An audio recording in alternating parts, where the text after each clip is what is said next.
Hey everyone, I am Jordan. And I'm Michaela. We are Us Two in the View, and we recently visited Daydream Island in the Whitsundays. So if you're watching this video, chances are you're considering going to Daydream Island or just wondering where it is in general. Yeah, so we're putting together this guide to help you decide if you should visit Daydream Island. So we'll be covering a few points like how you get there, food, and the accommodation. We'll be covering activities, we'll be covering the best time of year to go, we'll be covering what you should take with you, and finally we'll be giving our opinion on who this holiday would be best for. So how to get there is actually pretty easy. You have a few different options. So we decided to fly into Hamilton Island and get a ferry from the marina there. The marina is connected to the Hamilton Island airport, so it was super easy. You just basically walked out of the airport and you're at the marina. It takes about 60 minutes to get from Hamilton Island marina / airport to Daydream Island by ferry. Another option is flying into Whitsundays airport and then getting a transfer to Airlie Beach, which then you will get a 30-minute ferry over to the island. If you're already in Queensland and you wanted to drive and you're not flying, you can just make your way to Airlie Beach and get the ferry over. They do recommend pre-booking your ferry. You can do this online through Cruise Whitsundays. We'll have a link in our description so you can go and do that. However, you also can do that at the marina / airport. We found tons of people lining up, booking their ferry transfer on the spot. However, it literally took us 25 seconds to show the person our pre-booked ferry transfer, and they scan it and then they give you your ticket. If you don't want to wait around in line, you can totally just do it online or call up. It's super easy. We'll have some prices on the screen of how much it would cost, but we didn't find it too bad. It was relatively affordable. There is also an option to dock your boat on the island. We don't know much about that. We don't have a boat, but if you go on the Daydream Island website, there's a form there you can fill out and get prices. There's 6 different options when booking a room at Daydream Island Resort. At the time of making this video, the cheapest room type is known as a resort room, and it starts at a price of $279 per night, with the most expensive room being a Vista Suite, which starts at a price from $599 per night. I do want to note that as the prices go up, the room space does get larger. However, the most expensive one still only has a king bed. You can, however, combine the deluxe Serenity twin room with the Serenity Suite with an interconnecting door to create a family room. You will just have to book both of them. With some of the larger room types, you do get a living room. With the most expensive room type, you actually get a whole kitchen. So that could be really good if you're a family and you're not... Actually, no, you would... There's no groceries there. There's no groceries. And you can't take your own food. So I actually don't know why you want a kitchen. We just realized that there's actually nowhere to buy groceries on the island. So I don't know how functional the kitchen or useful it would be to anyone, because you also can't take your own food there unless it's baby formula. That's the only thing you can take, and baby food. Every room as well has a little kitchenette with a coffee machine and a sink and whatnot, and a little fridge with milks and stuff in it. We booked a Superior Ocean View King room. It was plenty big for us. It had a king bed, a couch, it had a balcony with some seats and a table. It had a kitchenette, it had a bathroom. It was all we needed. The only difference between our room type of a Superior room and then a deluxe Ocean Terrace is really the bathroom and the outdoor furniture. So you get nicer outdoor furniture in the deluxe version, and you also don't get a shower bath combo. It's just a walk-in shower. So there's a few different food options for when you go. However, what we found is that for eating dinner, there's really only 2 main options, which is Salty and Infinity. If you've watched our vlogs, we had a bit to say about this. Out of these 2 restaurants, Infinity is the more expensive, more luxury of the 2. However, we found that they were both expensive to eat at. So be prepared budget-wise to, depending on how long you're there, you're probably going to be spending about $30 to $50 per person per meal. Yeah. However, we did find on our last day on the island that there is the gift shop. In the corner of the gift shop, they sell pies and sausage rolls and whatnot, which I'm not sure how much they are, but we would have done that for lunch a couple times to save quite a bit of money. As your breakfast options, you have Gray's, and also there's like a little coffee shop where you can get proper barista made coffee. Gray's has a full-on buffet. We went over this in, I think, our second video. So we showed you all the options that you can get. But yeah, full-on buffet that you can go back to however often you want. All inclusive comes with your room, so you don't have to pay for that. Yeah. There was also a couple of bars. We did find that a couple of the bars weren't open during our stay. However, the ones that were was Tonic Bar, which is in the main lobby kind of area of the hotel, as well as Barefoot Bar, which is a swim-up bar. And that was really nice too. Yeah, so Barefoot Bar was at the main pools in front of the restaurants. We did notice that on the other side of the island, in the older pools, there was another bar. However, that was closed, but I guess depending on when you go, that could be open as well. If you're just wanting some snacks, there is Cassowaries, which is located by the main pool area. They just have things like chocolates, lollies, ice cream, just those snacky kinds of things if you're wanting like a quick bite. Now, while we were researching for a couple of our past videos to try and find some prices of food, we did notice that there was a couple of other eating options available. This was during school holiday period, so maybe during school holidays they open up a couple of other places to eat, like Ray's was available for dinner. That wasn't available for dinner when we went there. Also, now at the time of filming this in October, those options are no longer available on the website. So we can't really say if they would be available for your stay. I guess just look at their website, and there could be a few other options that we haven't mentioned in this video that could be available to you when you go. Our tip for you guys would be booking Infinity for sunset whenever that falls for the time of year you're there. But we had a window seat at sunset, and it was really beautiful, and it really added to the experience.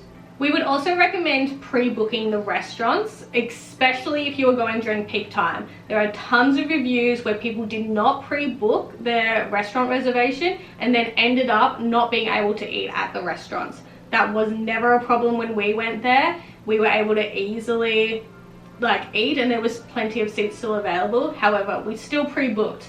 So pre-book your reservations. You can do it 2 weeks in advance, and you can do it either by calling or online. If you don't get a reservation, or if you can't get a seat, you can get takeaway pizza to your room, so you won't go hungry. Regarding the prices, we'll put up the menus on the screen for you to look at, but like we said, we found it expensive. We understand that it's an island, so it's a resort, so you would expect that, but like I said earlier, make sure that you budget enough to eat while you're there. We found personally that the portions were quite big, so you could definitely share like a pizza for lunch. That's what we did for most days. Our thoughts on the food was that Infinity was really, really good. We really enjoyed every meal that we had at Infinity. It was delicious, good portions, and yeah, like good quality, good flavors. On the other hand, Salty we found to be a bit hit and miss. We originally really didn't enjoy Salty that much. However, the pizzas were really, really, really good at Salty's. In regards to breakfast, we thought that the food quality around the board was really good, especially since there was a large range. Like, we had bacon and eggs one morning, we had fruit and pancakes the next morning, we had yogurt and muesli. There's really something for everyone. We do recommend getting there nice and early, because on one morning we ate just before it was closing, and the range wasn't as much as previous days. We also think you should get there early enough so you can get a seat by the living reef, because that made the experience really worth it, and those seats are popular. There's only about 5 of them. Also, another tip, there's a cheese platter available on the Salty menu. However, I would recommend, if you're a cheese lover, just go to the breakfast buffet and get the cheese selection, I reckon it would be probably the same thing. You'll save yourself $30 because it's included within your room to have buffet breakfast. So get your cheese there. Eat as much cheese as you want. Yeah. But don't waste food.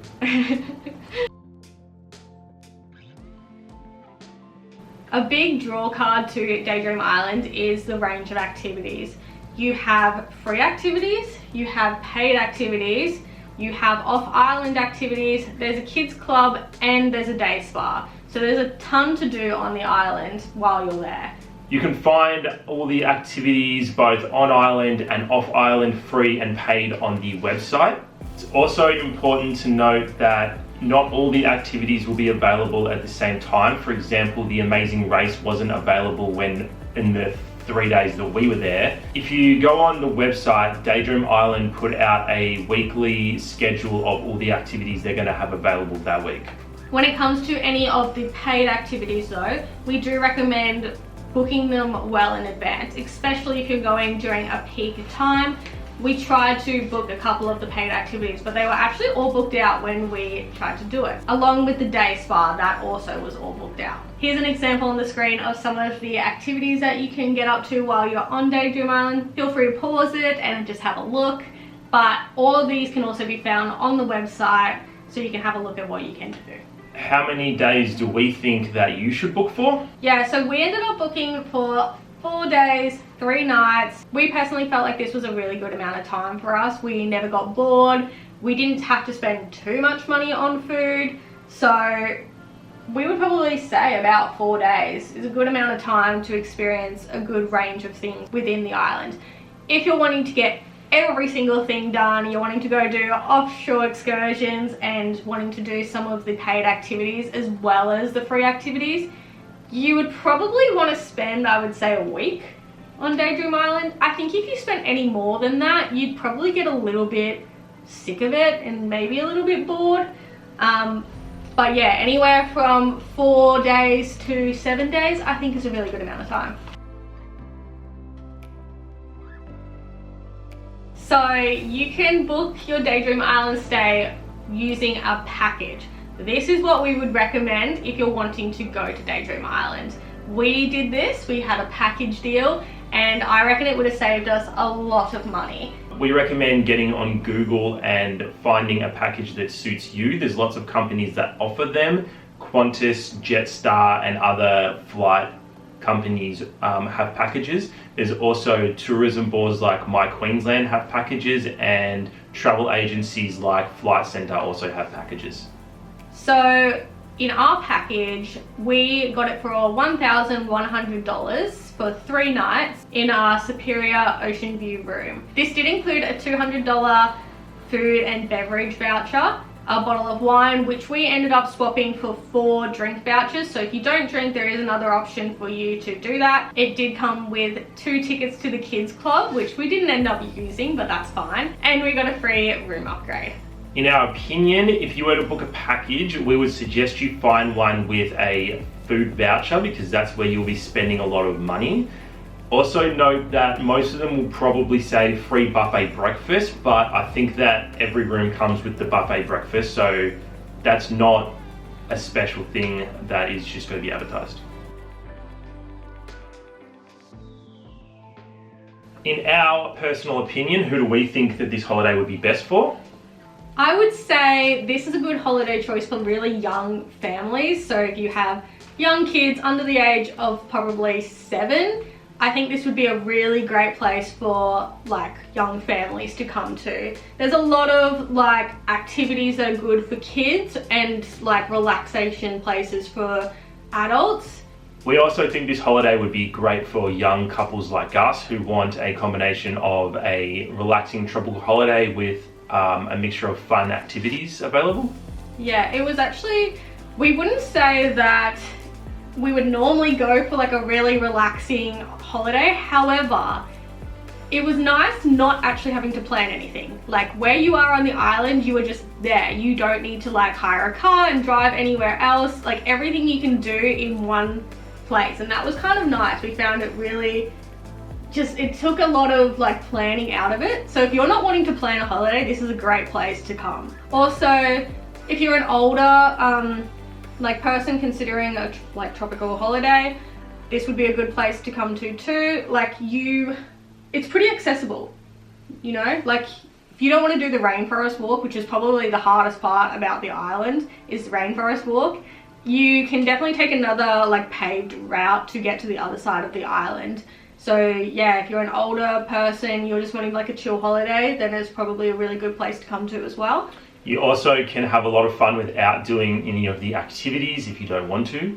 I think this like holiday probably wouldn't suit you if you're wanting an insanely luxurious holiday. It's not really the place for that. We saw a lot of reviews prior to coming that was complaining about Daydream Island not being as good as like Hamilton Island or Hayman Island, but I don't think it's marketed towards being the same as those places. Right, and it's also a fraction of the price of those places as well. Yeah, so if you're wanting super luxurious, that's not what you're going to get here. This is a very chilled place is what we found, and that suited us really well. We don't want to have to consider what we're wearing to go to dinner. Like, you could just wear whatever you wanted. People were wearing thongs, just normal shorts. Like, it was really relaxed, and that's what we really liked about it. Worth noting as well that if you're wanting anything with a nightlife, this probably isn't the resort for you, because we had a trivia at about 5 o'clock, and then of course there's dinner, but anything after dinner except for the family movie, which started at 7 o'clock,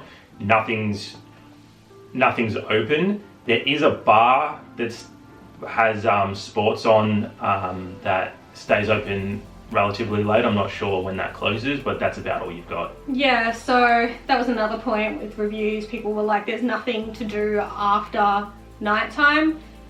Yeah, like you can make your own fun. If you're willing to go like down to the bar, you can do that. There's also like the table tennis as well. Correct, yeah.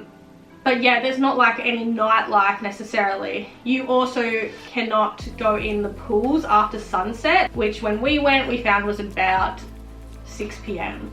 It might be different in summer because we did go during the very end of winter, sorry. And on that, I suppose if you did have older kids that you were wanting to entertain from like the ages of like 16 to like, I don't know, 20, I suppose it would also be a bit difficult in that regard, unless they're pretty chill and they want to just spend the night like in the room or again playing table tennis. You may find it a bit hard to keep them entertained after the hours of like 6 and dinner time, I suppose. That being said, hopefully everyone's tired after a day in the sun snorkeling and kayaking and swimming and exploring. It didn't bother us that everything kind of stopped after then. Like, it's not as though we found it boring. Okay, when is the best time to visit?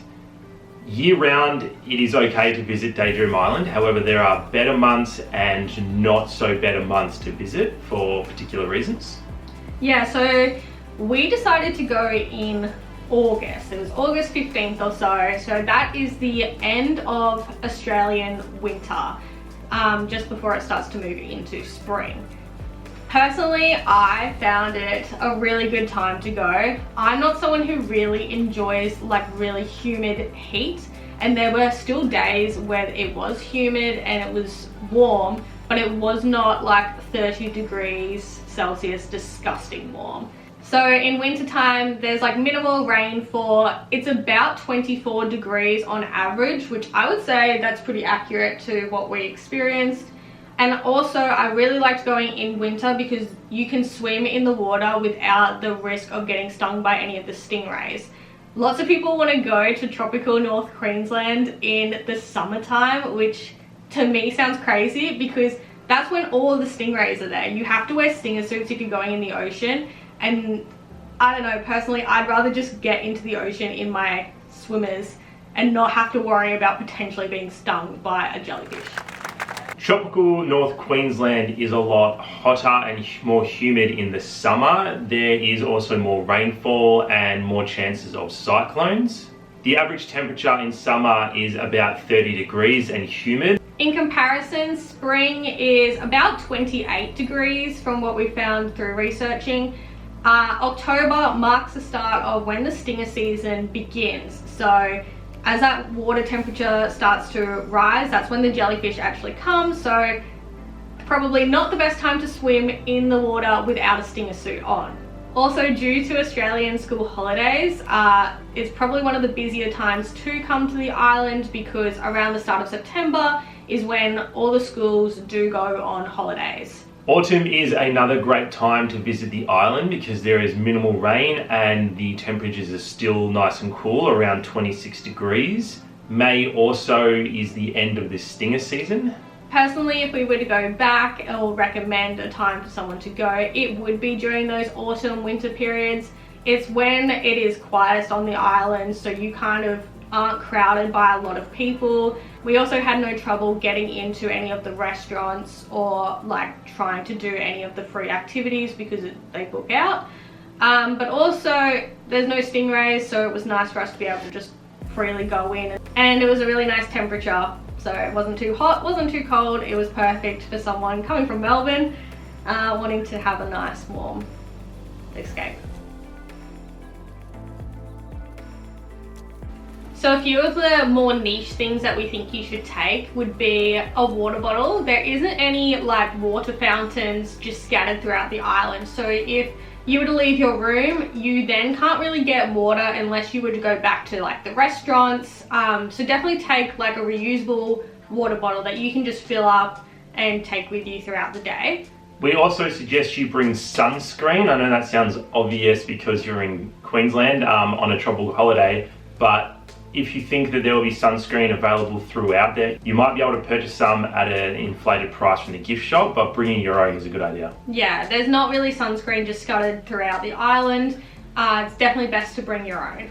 Also, another random thing that you could consider taking, we were going to do this, but then last minute we forgot, is a like container. So I would recommend, if you're not wanting to spend a great deal of money on food, you could go to the buffet breakfast in the morning with a container, make a sandwich with like some ham, cheese, or even just like peanut butter and whatnot, put it in the container and take it with you throughout the day. You then won't have to purchase lunch.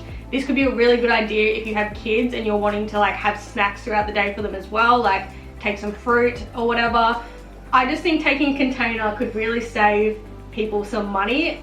I would also say that you should take some like sandals, so like either thongs or like sandals. All of the like beaches are coral, it's not sand, so it's actually pretty uncomfortable to walk on if you're wanting to go into like the snorkeling area or the water sports area.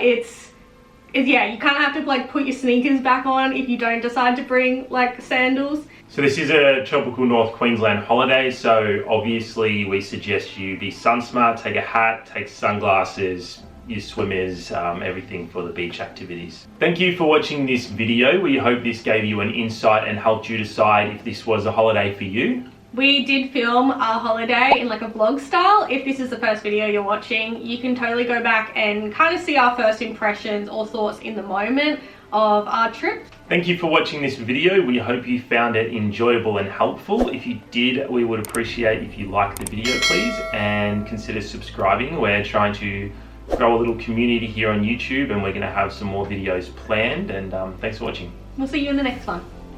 Bye.